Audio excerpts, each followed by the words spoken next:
We're back and we're moving on into our final best of three of the day. We've got MIBR going up against Cloud9, and it's the rematch from Blast, where MIBR took the win last time around. And I gotta say, that was a great game we saw last time around, but this time, MIBR seems to get better every single game that they play. It could end up being an interesting one. I've got Potter, I've got Pim to discuss all of this throughout this entire series. But first thing I want to look at is the NA bracket. After we've just seen Liquid, well, they made us look right from our predictions, right? We all had Liquid in that. Yeah, I just want to point out we both, or all of us had Furia going to the final, and I believe all three of us had Liquid going all the way to the final. So far, so good from the experts out here now.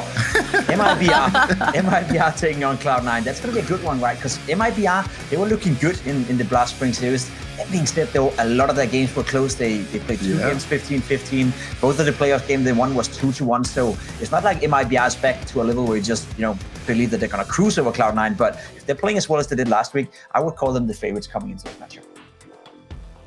No, definitely so, Pimp. I would agree with that. And actually, I'm going to start with MIBR in this matchup because it is an interesting one, the fact they played each other more recently, where MIBR had looked to be in a bit of a, I guess, troublesome situation. They had TRK in, he wasn't actually hitting his shots, and then during Blast Premier, he just came alive. I became a huge fan of him. Him on Pit, on Inferno, he was just a lockdown monster.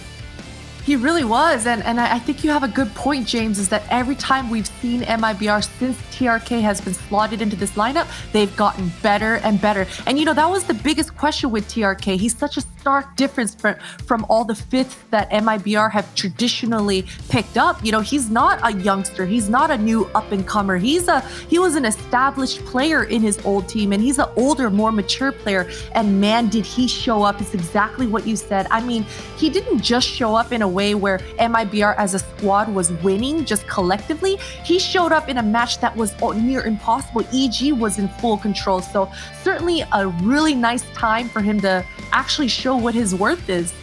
Oh, it really was. And one thing here with MIBR, right, we've seen they've had a lot of close games recently, but I think the great thing for them, and it's a confidence boost for this Pimp, is the last time they faced off against Cloud9, the map they lost, it was a 16-12, but the other two were very convincing in MIBR's favor, just clean wins. Yeah, that must bounce some confidence for MIBR. And I think Potter is right, and I think you're right when you're saying it's an MIBR that right now is getting a little bit better every single time they play. And it has been a fun story, right? If you look at the last 2 years of MIBR, it's not really been good at any point. They haven't really had a consistent period where they were at a level where we expected them to be at. They've tried out a lot of fifth, Recently, Mayan didn't work out. They had in Phelps again to the lineup. They tried so much stuff, and it's been the same core of players, the same four guys who've been working around this lineup. Lucas as well was in there. Now, the one player for me I want to see step it up a notch, the one player I think could be the key to MIBR to actually go the next step is KNG. If he can find the level he had before he went into MIBR, I believe there's enough skill and there's enough power, I'd say, within MIBR that they can be a top team once again.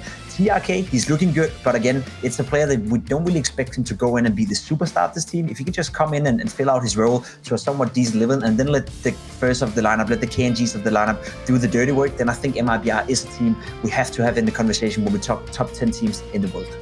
Now we get to hear from MIBR discussing what they saw in their group stages and how they're feeling going into this matchup.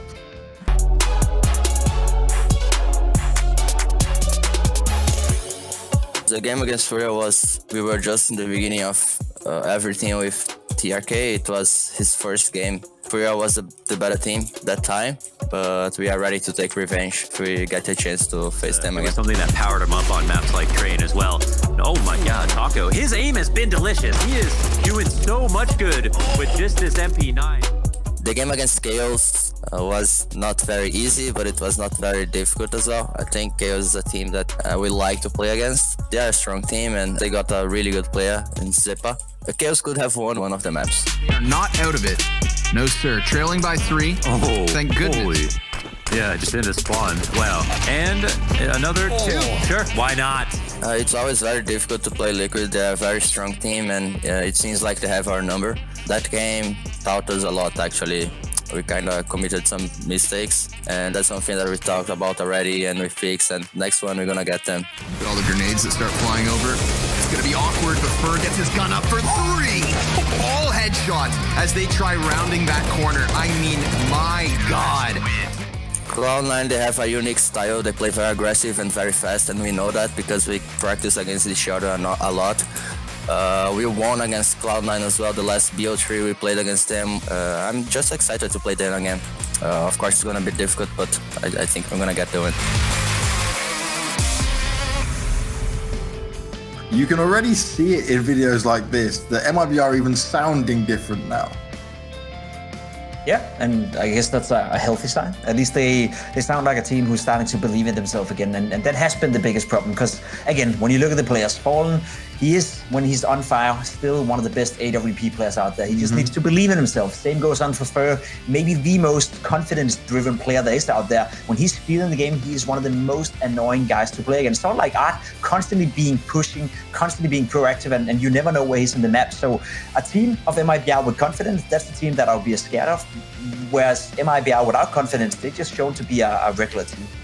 And I think confidence also hits a little different for this MIBR squad. We've heard Taco say before in his past interviews that he's used to playing versus teams that fear him. He's used to playing versus his opposition that's a little bit afraid to take on specific duels. But lately, we know with MIBR's struggles, they faced off of teams who's more confident than MIBR. So certainly with Taco sounding a lot more confident, building trust within his teammates, and Fallen looking as good as he has been, I mean, dude, confidence is going to go a long way for this MIBR squad. It really will, but we got to take a look at Cloud9 as well, because they certainly are no underdog anymore when you look at this roster. When we first started to see this Cloud9 come apart, it was like, oh, okay, this isn't really going to do too much. They started putting the work in. They were grinding. They were looking better. The results continue to improve, and I think they deserve their spot right now towards the top of NA. Yeah, yes and no. Yes and no. I'm starting to get a little bit bored by Cloud9, I think, and that may sound a little bit rough to say because I agree with you. Half a year ago, I would say that Cloud9 is a very interesting team. So like NIP is on the European side today, a team that I think have a lot of potential, a team where some of the players are untested players. We don't really know how they perform when they get up against the very best, but to me, it seems like Cloud9 has stagnated a little bit. The past 6 months, they haven't really improved that much. They're always competitive, and they are a good team. They are a decent team, but it doesn't feel like the Cloud9 that can realistically compete against the best in NA. I think they'll always be that, top 4, top 5 team. And unless they can step it up a notch and really, I don't know, redefine themselves and reinvent themselves and get a guy like Floppy, for example, to perform even better, or maybe raise their bottom level in order to be even more consistent, then I think Cloud9 forever will just be a team that is all right. But with this iteration, these 5 players, they're not going to be a team that you expect to beat MIBR. They're not going to be a team you expect to beat the Liquid or Thieves for that matter. And there's one thing with this Cloud9 roster, though, is we looked at their CT sides for all the groups, and it was awkward. They kept telling us, like, this is just not good enough. They did start to work on them. We saw some better results from them, but is it going to be enough is my key question. I look at Floppy as, like, the key man for the lineup, but he needs a little bit more than just him to have these amazing games. Yeah, definitely so. And I can see what Jacob means is that, when you think about Cloud9, you think of all the prestige. I mean, Cloud9, the name itself brings that, right? But we got to remember, these guys were just ATK just like 8 months ago. I mean, they're fairly new to this scene. And I got to say, we just spoke about the confidence coming out of MIBR. Cloud9 are no short of that either. I mean, you wouldn't think an underdog would be booming with confidence, but these Cloud9 guys guaranteed they're looking towards MIBR and they're thinking these are some boomer has-beens. We're definitely better than them. So I don't think that they're going to come into this series thinking, oh, can we beat MIBR? They fully believe in themselves. They fully believe that Floppy is the man that's going to lead them into the charge. So I'm excited for the future of this young up-and-coming Cloud9. I think you've just ruined MIBR for me now. I'm just going to think him as boomers the whole way through. So let's see what Cloud9 think of them and where their heads are at before going into this one.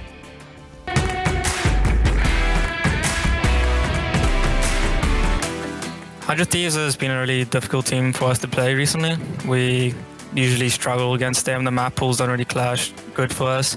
We're not really sure what to pick most of the time, and they're good at the maps that we're bad at. So He's gonna try to set up bottom.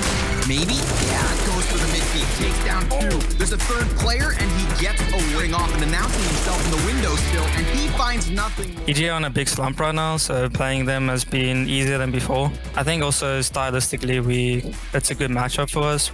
Our fast pace and stuff like that is not something that they're really used to, so it's catching them off guard a lot. There was 3. So GG, trying to bring this one into overtime, getting closer to the A site, but they haven't found a way past Sonic, so unless Freeze is meant to clutch, it's all cut down. Sonic. Gen.G are an up-and-coming team right now. I think they're a hard team to play against. They prepare a lot, which is, I think it's well done by them. We're not sure exactly how they're going to play when they play us.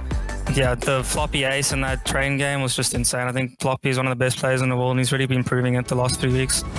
I can't exactly tell what is going on in that position, but it's trades for the CTs. That's what's most important. But top of the train control here for Floppy. 3 kills already, and he spots another one. He's in danger of dying both sides. Whoa. First frag. A single shot from Floppy is all he needs. So we play MIBR today. We prepared pretty well. We watched their demos, all that kind of stuff. That's the usual stuff for us.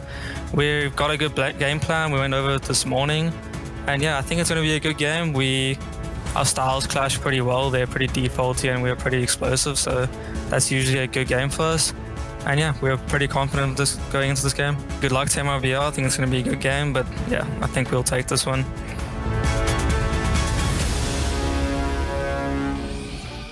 He thinks he'll take this one. Well, it's time to do it on the server. And I got to say, Cloud9's one of these teams as well that picks into a lot of dust too. And you guys already know how I feel about that when it comes to it. But that thing he referenced of Floppy and that ace and that crazy game, I think Lawns and Squaddy, when they were commentating, said it. It was like some of the most insane movement we had seen, especially on a map like Train. Floppy was just nailing it. So if he comes alive, maybe this can turn around from the last best of 3 these teams fought off against. Floppy is definitely a win condition for Cloud9. Without him, they're not going to win against MIBR. Simple as it is. Well, let's have a look at this veto. It's going quick. Okay, so this is identical. Yeah. To their series actually that they just recently played, where MIBR came out on top. So we're seeing a rematch here playing out right before our eyes, Jacob. Yeah, Overpass picking by Cloud9 and Inferno by MIBR. It makes sense. James, you're spot on.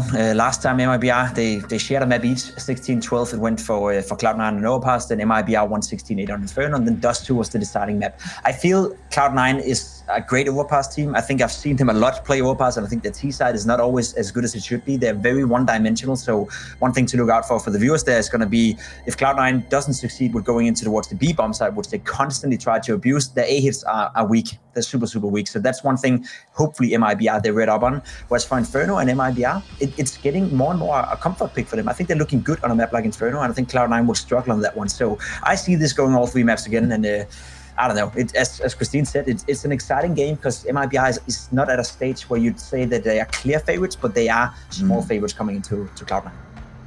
I also want to touch on 3 things. On Inferno, we got to look towards JT and Sonic. They were struggling towards that B the last time that they faced a round. So certainly this time, I'm expecting MIBR to come back out and bully those 2 towards B. So surely they've got a better game plan coming into this. And for Overpass, we always talk about OC, we always talk about Floppy, but Overpass specifically, I'm looking towards MOTM. I think he's got the moves to just back him up. He's constantly flanking. He's constantly finding the holes while he's on that CT side. So Overpass, I'm looking straight at you, man. MOTM. MOTM, let's see if he does get it done. It's going to be an interesting series for sure, but it's time for you guys at home to get your votes in. Choose which team you think is going to be taking this series before we give our predictions after the break. If you're going for MIBR or Cloud9, it's time for you to decide. This break's going to take place when we come back. We'll be getting the predictions underway. We'll be discussing this in a bit more detail, and then it'll be game time.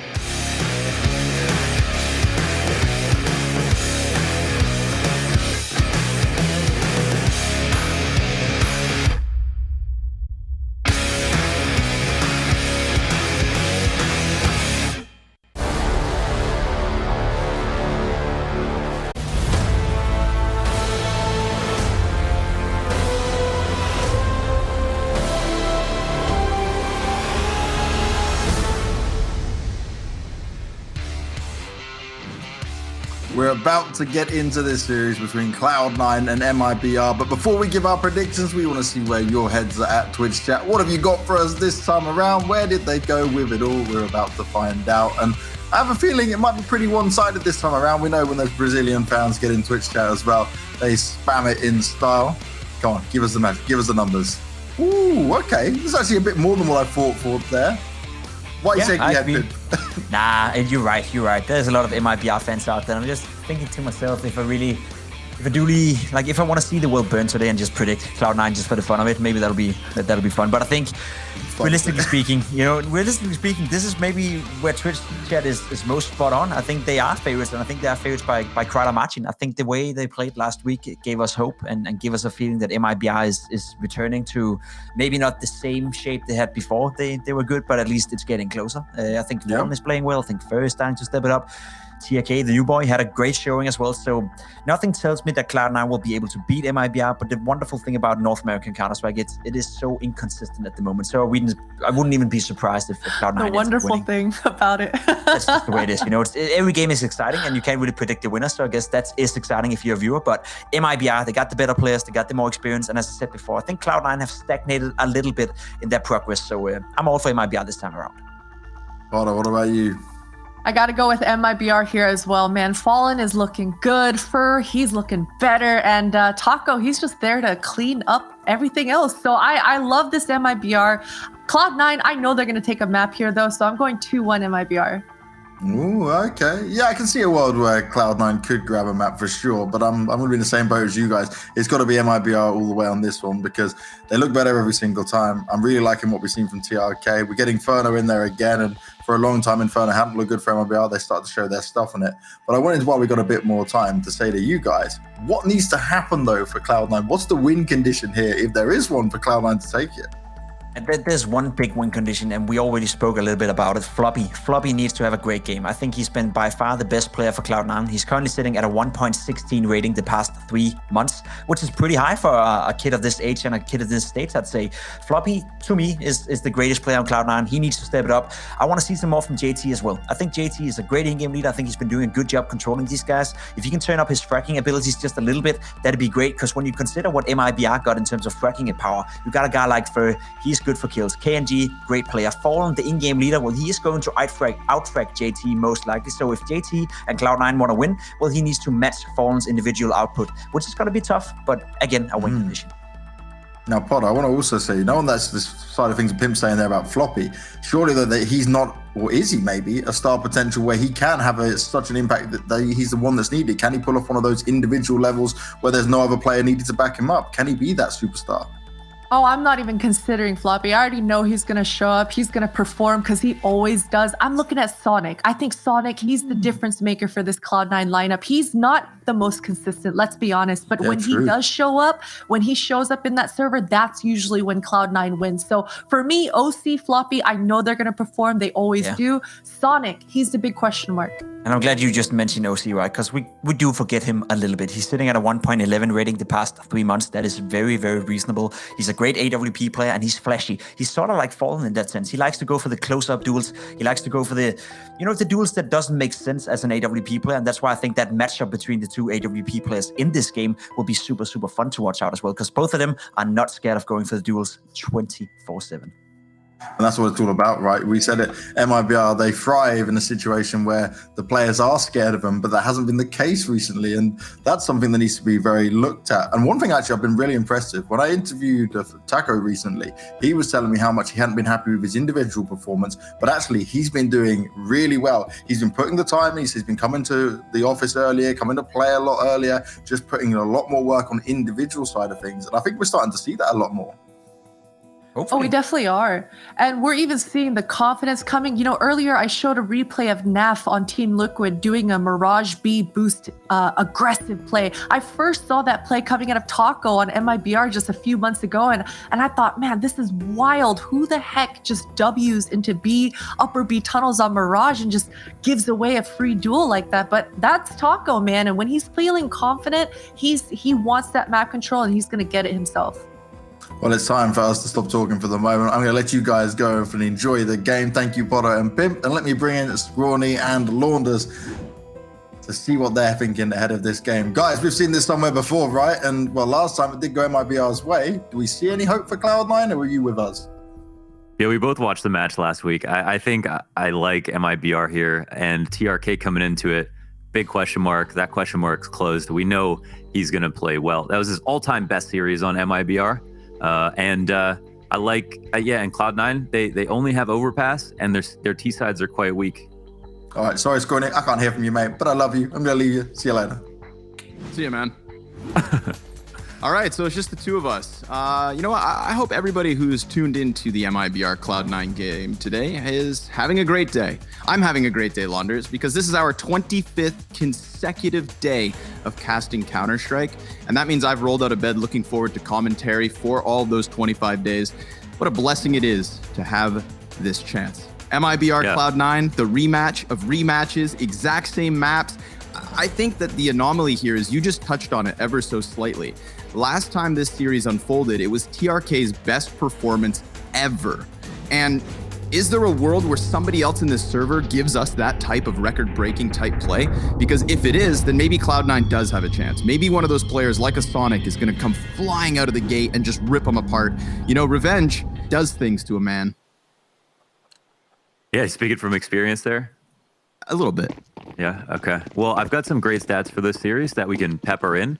I think one thing that makes it even better is that all the maps are identical, just in different orders.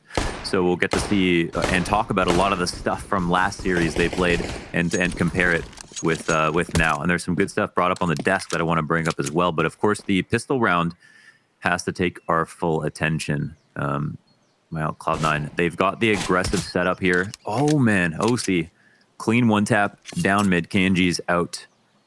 And this forces MIBR forward into A. This is their one try at pushing them off of B, but they haven't done that.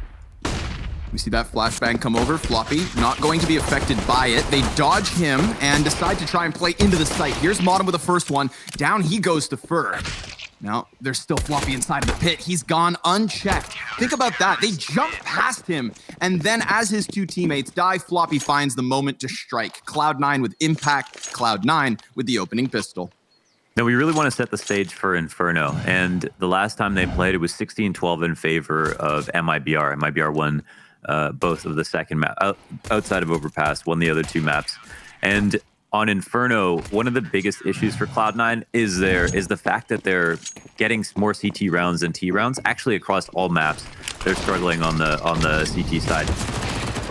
As for MIBR, they had a great Inferno, more even strength, and of course TRK in pit. That was something that we couldn't forget about, and that's something that we can find out now if that's going to apply to Cloud9, because that was versus an EG.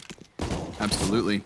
This round starts with like the Coliseum duel. Deep smoke down Banana, one at the top of it. JT pushes through the smoke and gets the opening kill. That's how we get to this 5v4. All the while, we've seen damage exchanged here, favoring the T side despite their lesser weapons. And, well, they shy away from that initial Banana fight. They head over here into the A site. We do have that pit player. Oh, what? TRK with a drive-by off the CZ. That one looked unreal, but it is clawed back by the counter-terrorists. TRK. He's already off to a flying start. He's gotten his paws onto the FAMAS, and he's got a decent position as well. CTs, they're going to make some noise running forward. Oh, he's just peeked from too many angles. He can't manage that 1v3, and Cloud9 take their second. I love pushing him there. You just don't want him to get a plant if that's what he could get. One kill could have opened up the round, but this is a wicked flick, man. Floppy on the box, just crazy pistol whipped basically from a distance with that bullet. Nicely done from TRK. TRK, just to talk about his recent best performance on MIBR ever. That series, he had the highest ADR in the whole server, 93 across 3 maps, 82 kills on the series. The next highest on his team was 80 on Fallen. And that is such a stark contrast to both all of his team and all of his recent performances. And so it's very interesting because the last time they played versus Cloud9, he was the lowest fragging player across all 3 maps. So really making a difference. I mean, that's the storyline we're going to have to keep our eyes on. The start of this rematch, until somebody else draws those eyes away. And it's possible.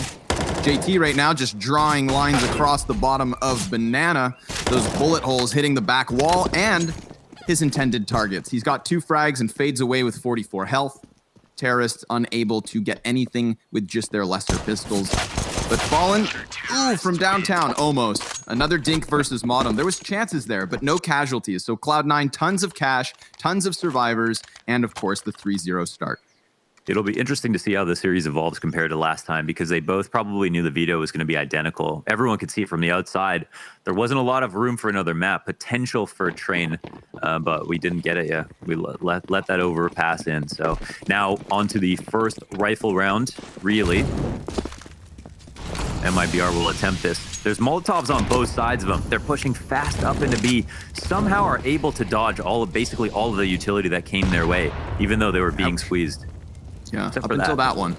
Yeah. The fadeaway. Here's a Molotov and a second. Up and over. Flashbang, actually. Nice. It gets KNG to fall back and takes away half his HP. Another frag grenade goes down. So that first volley, as you said, didn't quite hit the mark. And I think MIBR felt confident in taking that space, but it was a bit of a ruse. CTs decide to go back for it. Now we've got MIBR a little bit battered. Smoke grenade in their face. TRK sees nothing. And we've got Floppy Boy just sitting on the other side of this one. Molly goes over the top, and he just took TRK's position. He just got in his bed. And oh, what? KNG, he finds Floppy through that smoke. It must have been fading, and he got vision of the frag, but that could have been a big moment for Floppy had he been able to cut off those first two players. Because he goes down empty-handed, this entire B site crumbles, and we find Cloud9 having to save. Basically, all the damage done by Cloud9 on this round is from the utility. The second layer execute, as they let them come onto Banana, is kind of cool. They do that often. They set this honeypot behind the half wall. They make it seem like they're done trying to control Banana, and then they throw their remaining utility. And that's why we didn't see any damage, I guess, at first, because they only tossed one grenade over, and then that extra Molotov came through. I love the play from Floppy. I thought it looked very good. He just tried to play off the audibles, but didn't expect another player to be coming up late. If he took more time, though, to push through, he's probably worried about his teammate getting left out on his own. So try to be helpful, at the same time mindful, and play for himself at the same time. And I think it was a risk worth taking. I thought it was pretty cool. But of course, you can't win them all. KNG's going to catch you off guard in that spot sometimes. And so they'll have to reset off of this. It's a very clean round for how scary it got for MIBR. All working up onto Banana. No one getting spammed to death. No one dying through the smoke. And then once they got B control, just moved right into the site exec. Pop up for OC. Still no big green for the side of MIBR. Something that has been an absolute treat to watch between KNG and Fallen. Oh my goodness, I love the delayed. Yeah, the delayed utility here. It's enough to get them at least peppered back, but now they're going to decide to extend. 3 CTs forcing the gunfights here. They're looking for the revenge, but TRK, he lines up 2. And with that smoke grenade, they know there's a third. But can he punish the fallback? Can he get this kill? It seems unlikely. He's been smoked off, but TRK, he got them right back in this round. That was such a great amount of tempered aggression from Cloud9 to find the 5v3. But TRK, just in that one moment, takes everything back from them. Mm-hmm. Bit of a reset. Floppy. Oh, trying to reclaim. Yeah, he punishes that. It's for this time, actually. Well, Arch is being spotted. They're even strength across both sites, but not doubling down means they're quite weak on both sides at the same time. So OC is going to go ahead and get some more information. A brave peek by him down mid, but this is pretty tell-all. I mean, unless he's assuming their apartments, he's going to make the gamble rotation over to B, and it's the correct one. MIBR will wait for him, too. All right, so this definitely improves the odds for Cloud9. We've got that flashbang primed on OC. There's a world where they just crawl in here, but there is the 3 smokes for MIBR. You can see everybody priming their utility, and this is it. 15 seconds left on the hit. CT smoked off. A lot of pressure on the shoulders of Modem. He tries to take the top of Coffin, but down he goes. If they just deny this plant, then they can still win the round. 5 seconds, it's smoke, and that is so damn close. All the while, OC, he's already gotten a frag grenade kill. He's spamming for it, and Fur's gonna just run right through. No respect from Fur. He gets 3 kills in the round, and MIBR take a second. Fur almost hung Taco by pushing through that smoke. He's the guy who had full HP, and OC was spamming in his direction. That was really risky. But look at these trades. He kind of earned the right to take this round into his own hands. That the opening trade on Floppy at the top of Banana, and then the kill into the site as well on Coffins. Basically did everything. Oh my goodness gracious. OC as scout headshot to the bottom of the steps. Was that on? Yeah, it was on Fallen opping too. Yes, sir. Fallen still 0 kills. And I'm okay with this. You know, if OC wants to come swinging out with the scout, give us some fireworks, a little something to talk about.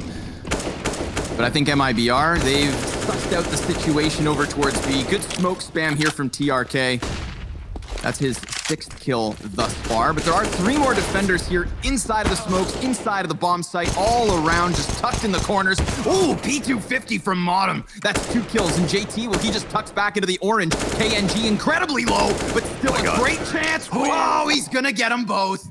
Oh, they rush it. They almost pick up these last 2 rounds on individual plays. It's MIBR, though, to do the exact same thing back to them. This is nuts. They actually had such a great setup. You love the patience with the P250 frags from oranges, and then, man, they're kind of hanging their teammates out to dry. OC comes through with the peak, but he's elephant stomping through CT spawn. You know, of course, KNG has a chance in that fight. Really puts the second oranges guy in a really tough position.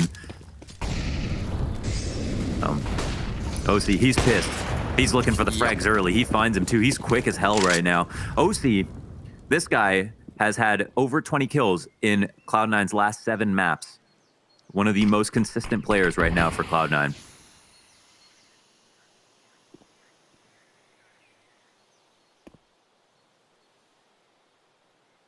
And was the only player to even have a positive KD in their last series versus MIBR. That was nice. Fallen, it looked like, you know, he didn't quite seem ready for that peak. It looked like he was aiming elsewhere, a little minute adjustment. And that kind of warms my heart a little, because if we've got OC with obvious form, and like you just said, what, plus 20 kills in their last 7 maps, that's real consistency. Well, Fallen has also given us a bit of promise. And I would just love an OC versus Fallen series. You know, these two locking horns versus the Ops. We'll see. 40 seconds up. We get the utility being thrown over the A site. Arch has been smoked, and that definitely calls the attention of Floppy, but he only has one other teammate here towards Porch. That's Modem. Actually tucked inside of the apartments. Taco, he's playing with his grenades, takes the dink. That's great timing for Modem. Now Floppy, he wants to lend a helping hand, but he seems to want to cut these keys off. He's gonna find 2 of them turn. Floppy, he's got them both shut down, and Fallen has to run. A solid hold from Cloud9 based on timings. Yeah, that's it. Fallen's got a safe. No matter how nice that opening kill was, yeah, there's no chance for them to win. I like how Floppy's playing on the outsides of these smokes, knowing that MIBR like to press their faces up against them, wait for them to dissipate, and then immediately contact execute. They did the same thing at Top Banana. And so you can see the thought process, the logic behind Floppy's moves make a lot of sense. And here he's actually rewarded. He does it in a different spot as well. How are MIBR going to be prepared for that? Next time they'll be a bit more aware, of course. But yeah, the Floppy, one Floppy boy wins this time around. Attack timeout called for MIBR. Again, Cloud9, one of their biggest strengths, of course, is their CT sides. Bible thump. There are 3 major champions in the server, but none of them play for the only major winning org in the server. Yeah, that's true. That's true. That's a good point. It is indeed a fact. That's an indisputable fact. It's hard to even build on how, he covered everything, really. Back in, we have the op on Fur. How fun. Based off the spawn, of course. He's going to go peeking down middle, trying to find OC. They have fallen victim to OC's mid picks twice already. And it looked like OC was going to redirect this one, instead coming in from Banana. His grenade, negligible, and the CT's not forcing control of Banana just yet. But we've seen them walk back into it late, so maybe that's their game plan. Let's see, Sonic's still holding an incendiary on the B. Onto B.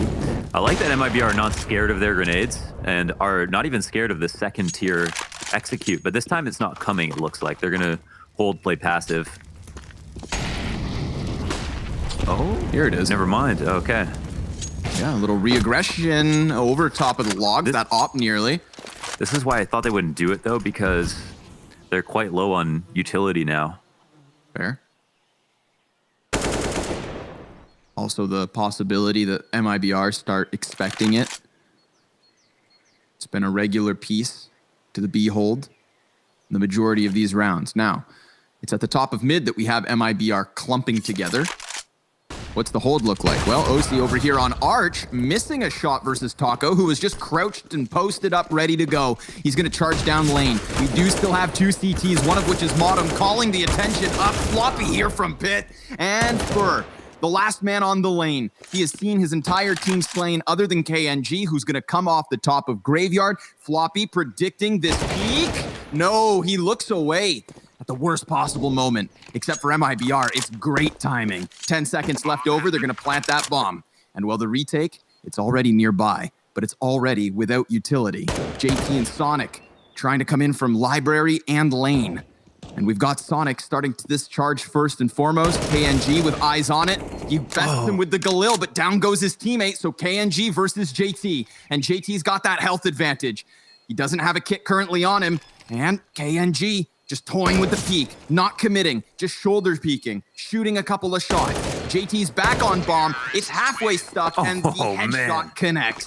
JT, poor guy, he was left out to dry. That's another 1v2 for KNG. We had the one on the anti-eco and the B site. This one here, after getting the first, well, he gets 3 kills in total, but also the 1v2 and his teammate dies low on HP, plays it to perfection, risks absolutely nothing with those slight shoulder peaks. You're going by TRK now, nerd. TRK played against the C9 roster once before joining MIBR. He went -18 and Floppy went +20 as ATK took down Team 1.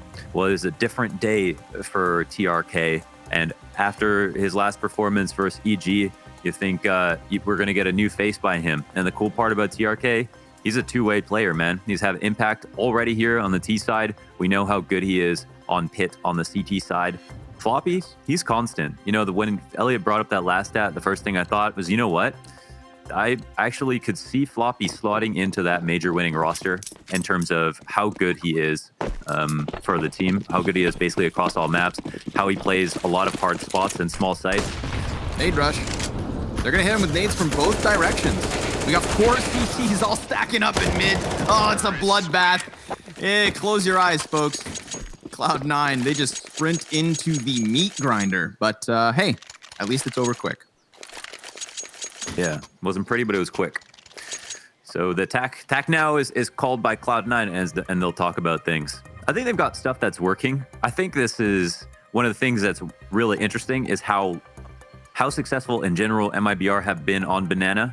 Some of the retake setups have been well timed by Cloud9 and they don't end up like losing outright.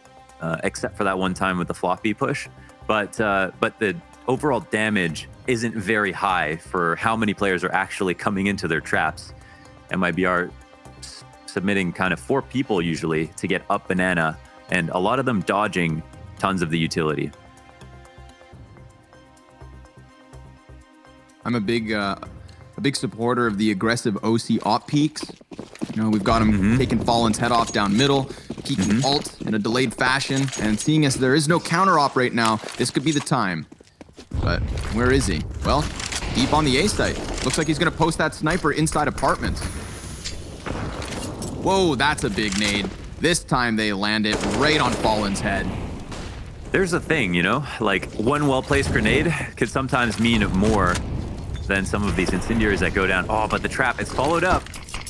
Are they pushing off of this or not? Looks like they are toying with the idea. TRK, he just got tagged up hard. And KNG, well, he's behind the half wall. Good for just the first. And then TRK is able to trade it. Okay. Floppy. Okay. Yeah, the smoke spam. He connects into the head of Fallen, taking down Taco first. And Fur, well, he's got that full belt of utility. Full health as well. Doesn't look like a winnable round, but you never know with a guy like Fur, so let's give him merit. Let's theorize. Once the smoke fades, he could go ahead and try to challenge Banana. Anybody he can take down before that would be perfect, but OC not starting off the round with the mid pick, still finding a kill versus T-Ramp, but it comes in as that last. And Cloud9, well, they've tied at 5. This is nice. I mean, the execution on the retake of Banana is beautiful. It's multi-layered. They even throw their initial grenades once again, but that nade hits a little bit better. Then they throw the incendiaries, flashes in the perfect spot. KNG had an opportunity to frag out, so that's the thing we didn't get to see. The flash didn't blind him, the initial one that went over the site. So that one might have to be retooled a little bit because he wasn't playing an uncommon spot. But it's put MIBR on the save for now. Halfway through, well, more than halfway through this half, 2/3 through this half, and we've got MIBR on pistols. First one down already. They had 2 grenades that were also just then thrown. 0 damage versus Cloud9 at this point. Taco, good deagle.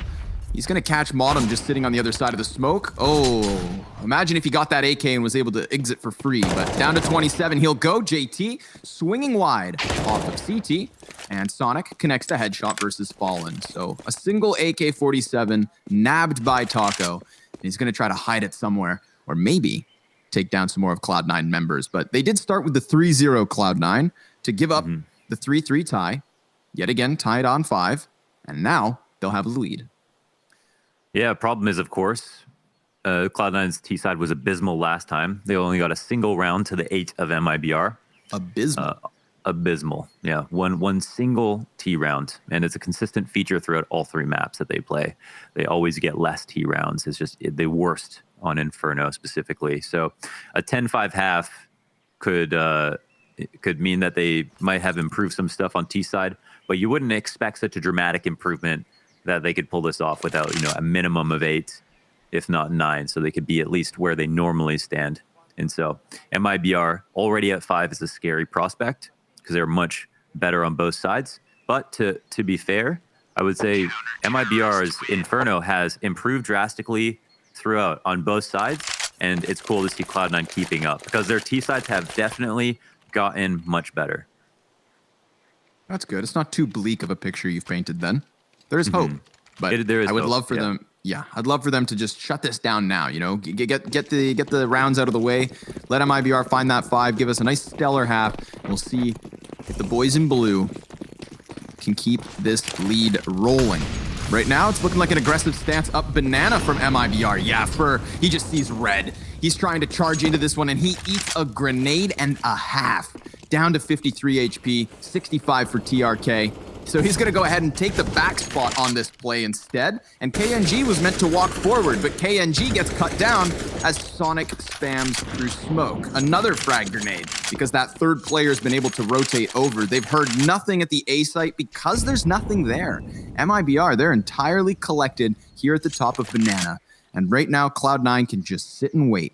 There is a potential for Floppy to die if they challenge this. And I'm curious to see whether MIBR decide to try and flank around construction. We've seen Furia start to put their name on that strat, but Sonic, well, he's gonna get another one. He spams through continuously, dealing more damage as Fur is dropped to just a single health. Taco, he's found a little bit of success, but just a bit. It is just Fallen left over here, 1 versus 4. He is gonna cut down 1 off the bomb site, but he gets dinked, and Sonic's gonna finish with the sidearm. Yo, shout out to Sonic for that round. That's a great hold by him. 2 kills through the smoke. You got to appreciate Cloud9's ability to stay fluid and respond to the type of aggression that's coming. MIBR speeded up this time, try to skip through the process, jump ahead through the half wall, and catch someone off guard, but Cloud9's nades adapted to that. Now, Sonic, he's a guy who also had a bad series versus MIBR. He averaged 10 kills per map, just about, in that series versus MIBR. But he has the highest impact rating on Cloud9. Well, I see impact all over the kill feed right now. It looks like Cloud9 just going to charge headstrong into this anti-eco and make mincemeat of the first 3 Ts. It's weird to me. Side note, last round, that first kill from Sonic, it didn't actually register as a kill through smoke, but it was very obviously through the top of banana smoke. So, Valve, please fix. I've noticed that actually. There's some inconsistencies in some of these new icons at times. It's hard. It's hard, because what you can see from a perspective is different based on the perspective GoTV smoke versus other player perspective, and also what a human can see versus what you can literally see if you put in the numbers can be kind of different. It gets murky. It gets smoky. Alas, regardless, we are brought back into the 14th round. So Cloud9 doing a very good job of stabilizing once MIBR found their 5. But whoa, KNG, he's going to get that blind through the smoke headshot versus JT. I love that Cloud9 have decided to just try and fight here on Banana. I know think these teams blow for blow. I think they underestimated MIBR's stubbornness about getting up Banana. They've tried it no matter what. And Cloud9 were like, this time they're probably not going to commit because we've like stuffed them 3-4 times now. No, they continue through. OC, Yes, nice sir. push by him. He's been an adventurer with the AWP on the CT side. Lots of different positions, lots of very aggressive picks. Two different ways to look down ult. He's not been scared to work alone and take a risk. Really appreciate that. Yeah, he's very successful in like pushing back the fog of war, you know, finding those spots of uncertainty and then very clearly taking the control. But he gives up control of everything this time. He's going to go over to the B site, which will enable Cloud9 to save, sure enough. But this is looking like a 6 for MIBR. Oh yeah, they run the gamble.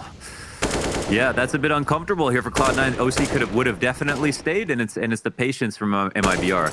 And it seems like, you know, a lot of the games, Connor, I talk about like how important Banana is. If you don't have this information, you're like minus EV on the round. But in some of these matchups, we're seeing them so often. Oh wait, they actually are going for the retake. Wow. Okay, they were quite far away. OC's back into the action. Yeah, they've got nades set up. This Sure. would be, I guess they got the money. Exactly. That's it. They've got the insurance policy. So in the back of their minds, it's let's leave it all out there, boys. They're going to go ahead and push through the first smoke. TRK on the bomb site. He's got great cover and... Oops. Maybe a save would have been a bit better. No, I mean, they got the money. Of course. So it's the last round. I think they knew I think they knew how unlikely it was, but they were just like, there's literally nothing to lose here. Exactly. So they gave it their best shot. But in some of these matches, because they've played together so much, you know, we're seeing a lot of reads based on setups. Like their Cloud9 going open forward on A because MIBR have been so adamant about the B control. Whoa, big risk. And Floppy. Oh my, look at those grenades. my God.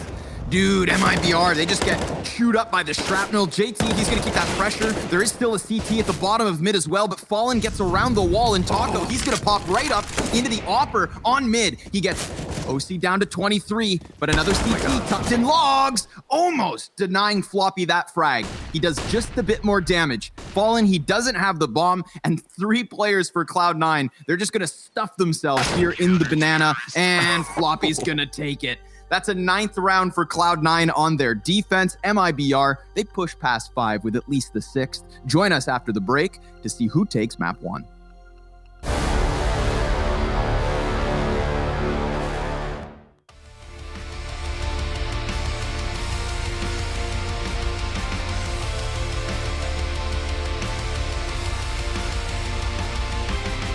It's too real, the face I see in front of me. I grit my teeth, I'm bound by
3 rounds of a lead here for Cloud9 over MIBR, and the odds nearly split down the middle. Damn.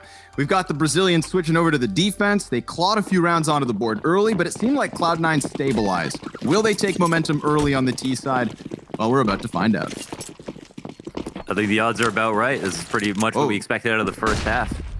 Hey, look at this. Hyper aggression down mid. MIBR looking like they want to take the fight to them. And, well, it's not paying off too great just yet. That's going to be 3 frags dogpiling here in mid, but Fallen has to get the reload in. 7 points of health is all he has left over. And he's just trying to dodge these shots, pick up a kill if he can, but no, sir, nothing coming into fruition for MIBR. I mean, KNG's got a bunch of grenades. Maybe that's the silver lining.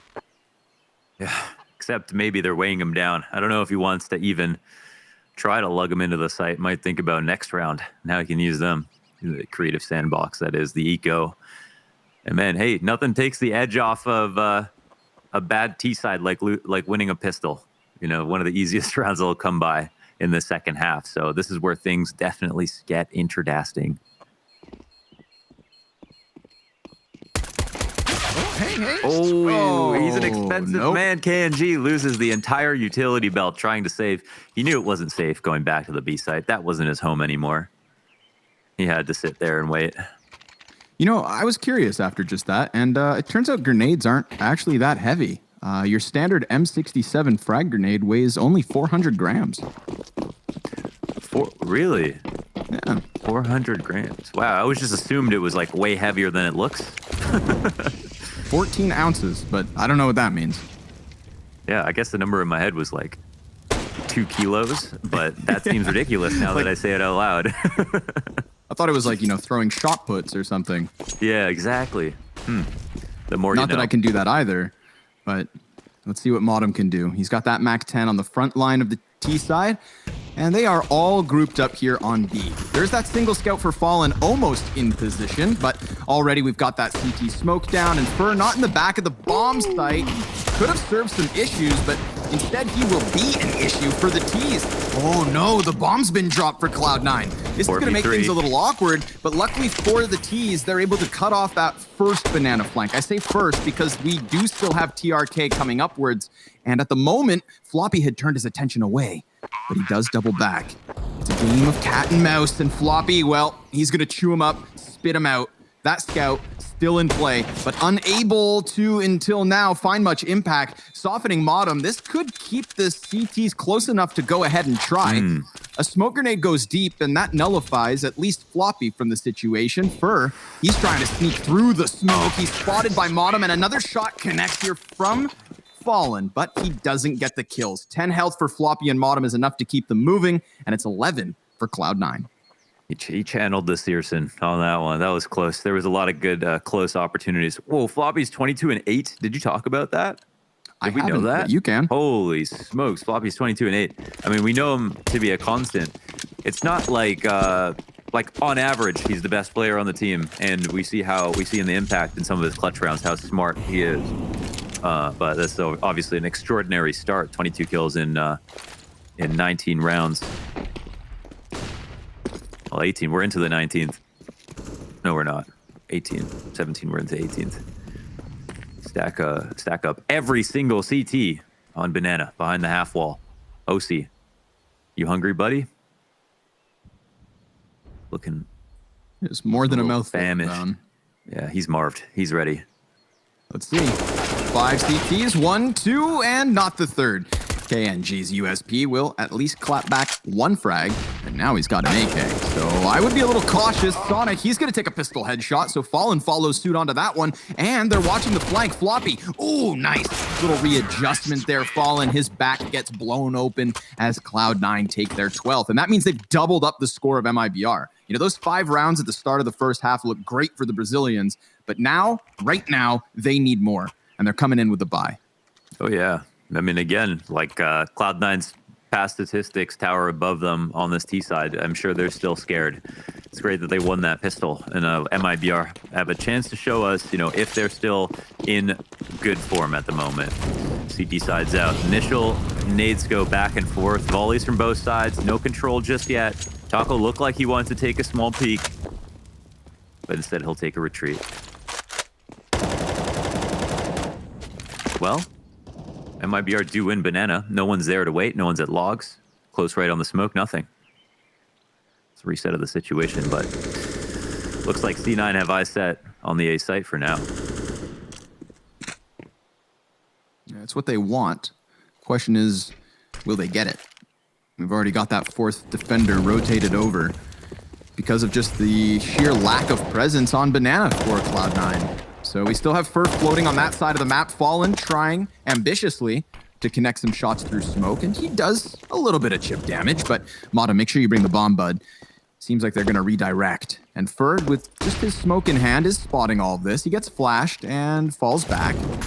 Switches the smoke out for the fire, and will lay both down. He's even going to go for the frag and the flash. The entire belt is out. Here comes Fallen through the smoke. He's going to get himself 2 kills. Just needs to snap up for that third, but Fur, it seems like it's him at bat now. And these other 2 Ts just can't get through. Even blinded, Fur is able to take down another. It is just OC left over. And oh, he saw that. He saw that. Woo!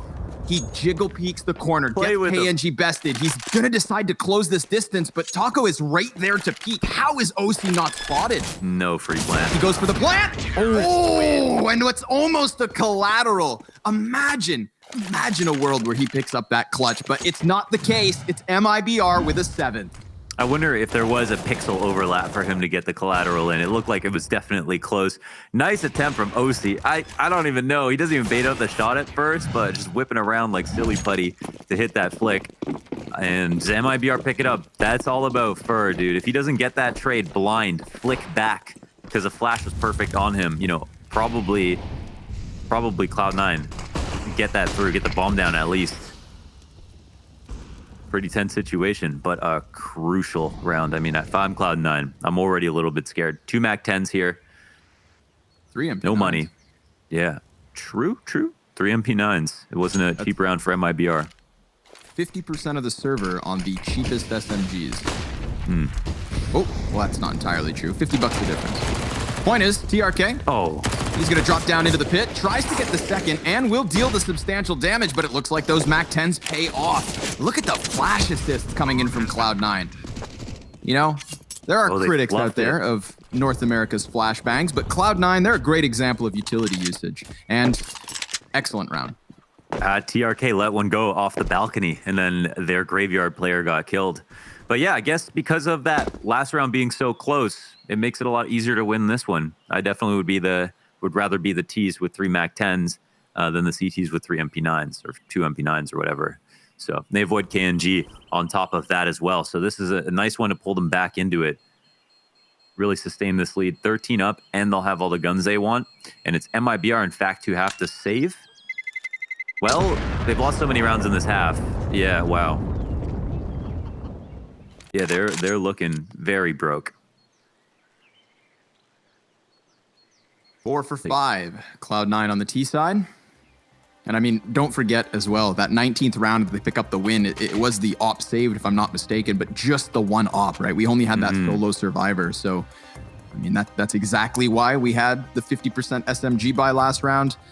And now losing it right after MIBR, I think the economy could just crush them right now. Oh, yeah.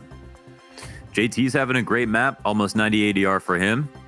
Absent, you know, sometimes he is absent. You know, I think when we watched him play, we've been impressed by certain rounds, but overall, you know, stats are not his friend. But of course, he adds tremendous value by being the caller. But this map, he's also fragging. Great to see. 21, round number 21, and they invest behind the off. They keep some of their gains. They've spent some money. I think first thinking about an MP9 in the future rounds. You got a Mag-7 on this one. Uh-oh. So those could have been worse. KNG on them. Definitely. I mean, if he wasn't scoped up in that direction, oof. Yep. He was dead. There are no more frag kilos each, by the way. Yeah. You telling me that nade's 20 pounds? Taco. 4 and 14. Rough map.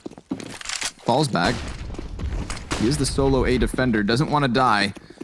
Not before his team arrives. And off of the balcony, he will manage the first one. Down to 15 shots in the magazine. He's going to look forward and does substantial damage. Actually, excuse me, he dropped He got Sonic. that kill. Yeah. Yeah, right down to the look like wire. Now KNG, he's going to get boosted on the side of Moto. This could give him an angle onto OC, but he plants safely behind the pillar. He is still pinned in, so KNG going to rip that head off. And it's a man advantage up for the CTs, but it's a great flashbang. It turns the attention away, and Modem, he slips out untraded. 2 versus 2. Health advantage here to Cloud9. Fur, he's going to walk in with the shotgun. Empty-handed is he. And KNG, he knows he needs to save. This op is way too valuable to gamble it. It's Cloud9 with a 14th, doubling the score of MIBR yet again. Yeah, solving some inconsistencies already. I mean, again, this is an easier round to win, but they avoid the op in totality. All the deaths are all over the A side, sprinkled all over the A side on both sides. And it's a decent hold. You know, Taco gets back into the game with that one with a couple of kills, but it's Cloud9 at 14 now. I mean, this is, again, tripping distance for Cloud9. This is their map to lose. They're firmly in pole position. The op trades hands. I'm not sure if a second's bought up. Yeah, KNG and Fallen both have one now. So, you know, a great last stand adjustment, if there ever was one, to get the second op on the board, put them between both sites. Your holds will certainly improve, you would expect. So we'll see if it matters for much, though. MIBR have a long way back. Ooh, Okay, man. I feel very like nice. he couldn't see at all, but he saw him before he had crossed and just remembered. Oh, another one, though. This time back for Cloud9. Fallen, he peeks right into OC. That's big awareness by OC. You know, I think Fallen's thinking OC's not going to expect a second opt or anyone to peek dry down mid. Well, that was needless. Molotovs bursting all around them, so they decide to send one back. Okay, man. Through the smoke. KNG, I mean, he is just ready for everything. 3 kills, 4 whatever. kills. KNG gunning for the ace. OC right on the other side. He's looking to enact revenge for Fallen. Hit him with it. Let's see if KNG decides to sprint through this. OC's going to plant inside of his own smoke, so as he comes off of this, you'd think his chances are slim. But I love this tempered aggression from KNG. He is sitting on the 4K, looking for the ace, and of goddamn course, KNG, he's going to talk to him. connect it. He's got to be hyped, man. He's got to be the most consistent player on all of MIBR right now. He hovers between this mark of 20, 25 kills on most of their maps. Almost every series, win or lose, he is killing it. That was an insane ace, man. 2 of his shots, he didn't even have a tag on. He didn't see this player at all. He didn't see this player at all. He doesn't need to know who they are. Yeah. Like a true karate master, you know, he could do it all blindfolded. Yeah. Sometimes Right. that's how it seems. His headband sagging, but he can see everything. 4 Tech 9s in the Mac 10. Single flash, single smoke. Cloud9, they've got the margin of error to play around with. But what they don't want is MIBR to start feeling confident, start to feel themselves. And you absolutely know that KNG wants another one. He's going to have 1 player ahead of him in mid, and then 4 looking to burst past the Balk. That's going to put TRK in a bit of a tricky position. He can't manage anything more than the first one. Floppy and Sonic in with frags from those Tech 9s, but now Fur's going to best Floppy a second kill. Actually, the third, but Sonic, he's got that op up. Now he's looking for the clutch, and he's going to cut down Fur first and foremost. Taco, back on lane, decides to fall back. You saw Taco almost give Sonic an additional 1 versus 1, but he thinks better of it. And that is the right call to make. Instead, he's going to go shoulder to shoulder with Fallen. And Sonic, he's going to take that bomb. He could get out.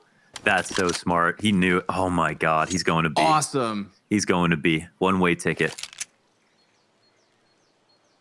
Stamp the passport. He's out of here. MIBR are pissed. He's got the op, and they won't be able to peek him. If he gets the quad, it's basically a 50-50. Let's see. He's an offer. Yes, sir. Oh my goodness. God. He's going around the world and back again. Seems like he's a bit more wary of the banana retake, but if he had just stayed new box and maybe scoped in on spawn, If I'm MIBR, I just make sure that I trade frag efficiently, op at an AK. They do have 2 flashes as well if they want to try to get past this point. Sonic, he's going to back up a little bit away from the coffins. They get on it. He knows the other man's the diffuser, but he needs to get the kill. Oh, it's close, but he's not going to find it. Fallen with a highway robbery. A 9th for MIBR, and he even kills Sonic after the fact. Absolute shame for Sonic, man. That's so sad. He had played everything incredibly well, man. The movement over towards B, that was so, oh man, it was such a nice attempt. I hate to even, draw it up in a bad light, but I feel like him going around the quad and then off the coffins as well, he took a risk and assumed if they went both banana, he'd be in a great spot. Yes, but quad was obviously the most, had the most utility. OC, almost sacrificed himself to the fire gods and will get out of dodge before another nade lands on his feet. Tees will have to reset. And man, that is a heartbreaker for Cloud9. This is 9 and 14. They're supposed to win these last 2 rounds. Although even with the round win, it's a bit of a sour taste. MIBR, just 1 survivor yet again. We've seen them come into certain rounds after only having 1 member living. And the economy hasn't looked too hot. I mean, sure, OC down to 10 HP, but there was never a frag grenade left over to come get him. There are no more utilities other than the smokes and flashes. And they're going to start using those now, trying to burn down that clock, trying to fluster Cloud9 into a late round hit. They still have the 2 ops, though. They say they rebought into that. Yes, sir.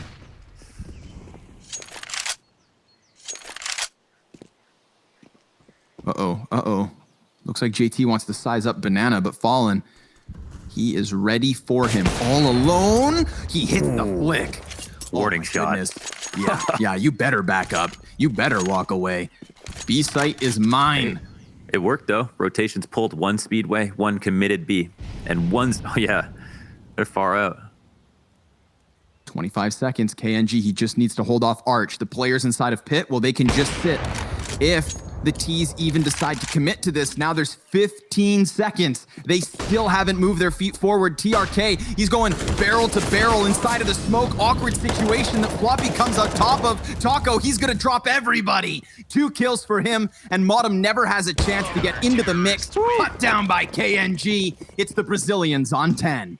Telling you, this one's going to be close. Nice round from Taco. He's picking up slack. TRK, he was called best in Pit. His life has been a nightmare up on that balcony. Maybe he should get down there because the rounds that we remember were most of them sitting inside of the pit. That's where he was an absolutely phenomenal hold, but he's not been having a good time stopping them from coming out of the halls. It actually should be a good fight for him to at least get 1 kill, but maybe that Cloud9 are designing some of these strats around how to nullify his presence because, he's not having a great time. Not at all. There are 2 players who are having a great time, and that's going to be Floppy for Cloud9 and KNG for MIBR. That sounded like an Elliot headline. I like that. 2 well performers here in round 25. Mm-hmm. Let's see if they can keep it up, Mohan. Man, it looks like 11 for MIBR till further notice. But looks like Cloud9 have an idea, which is great. Always come into the eco with a plan. You said it perfectly. Right when Cloud9 were starting to falter a few rounds, you said at this point they could just trip over the finish line, and that still bodes well for them. That still reigns true. Little Tech 9 rush into the B site. Maybe the rotators never have a chance to come in. All it's going to take is 1 player to go big and Fallen. It could be him this time around. It's him and First side by side trying to hold them back at B. Modem will connect the headshot off the Deagle, but look at the damage. Modem and OC barely standing. Although they do now have an AK. It's Modem with the Kevlar and Sonic with full HP. OC on the front of this. Oh, Sonic's Tech 9. That's going to take down Taco, but there's another CT right here. Dodging shots. And Fallen doubles up with the sidearm. He gets the 3-piece. MIBR find 11th, and they do it with more than 1 survivor. Really nice try, but the most important thing is they keep enough players alive to pick up both ops.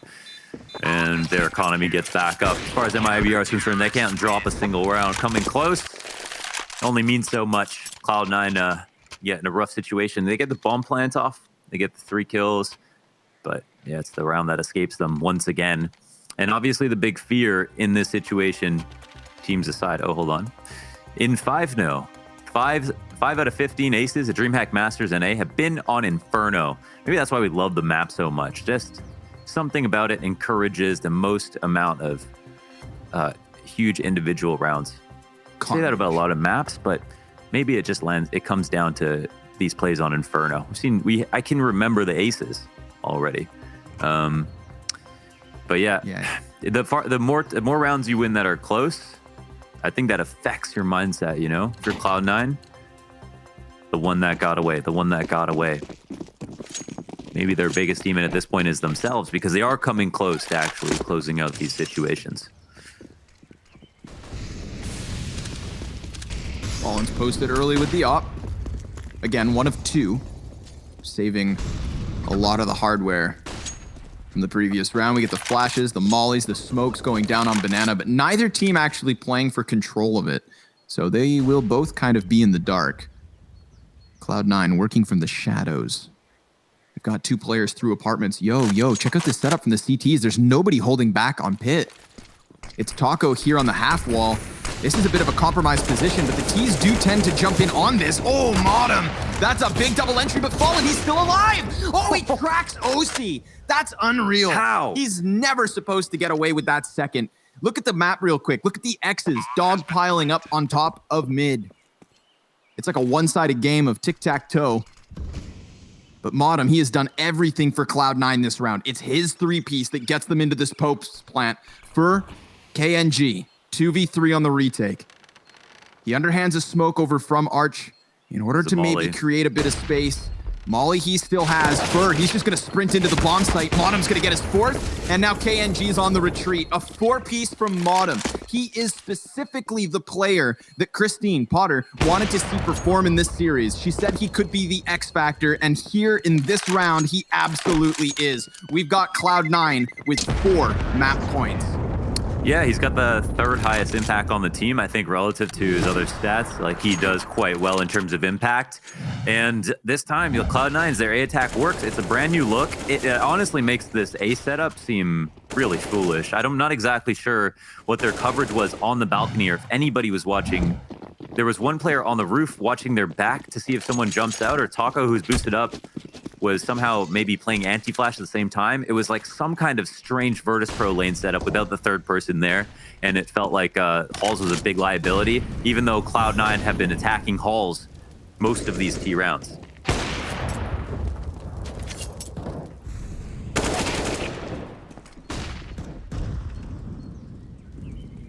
Yeah, very strange setup. So we're in the 4-4 on this one. That was a very, very weird one based on what we know MIBR know.